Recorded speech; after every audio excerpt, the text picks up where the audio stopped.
I'm going to have to read a few things, so let me put on my glasses, my sexy Sarah Palin glasses, and, nah, I can't do that. I just can't. But I will be reading a few things because I have a lot of notes. So, first thing is that I sincerely hope that that the undecided women of the U.S. will be smart enough to think through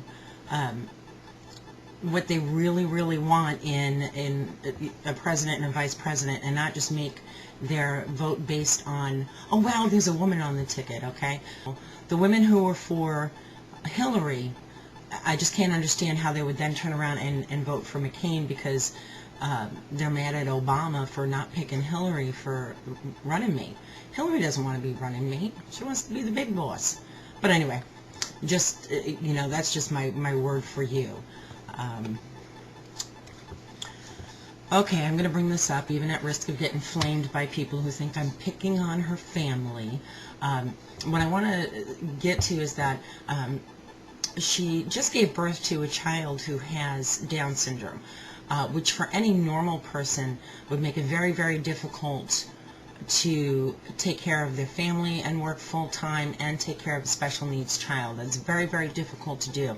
I give those women a lot of credit for pulling it off, but it's not as easy as it looks. So what I find difficult is to believe that she can manage to, Sarah Palin can manage to run a state and or run a country with having a special needs child.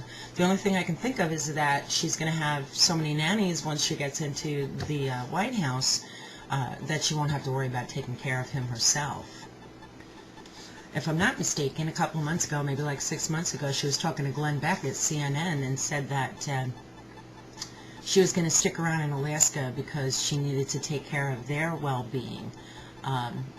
But then turns around and decides that she's going to run for vice president on meeting somebody once. Now, granted, a lot of people would say, wow, that sounds really cool, you know, let's go ahead and give it a try. But you could potentially be running a country, and that's a big responsibility. And if you don't have any background at all whatsoever, you know, other than being the mayor of a small town, which I know the mayors in my small towns are not capable of running a country, no way, no how.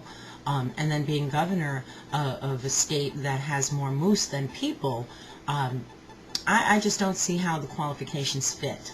I have executive experience. I do, sort of, but that doesn't make me qualified to be vice president of the United States, or president for that matter. I do, in fact, have a sharpie and a bracelet.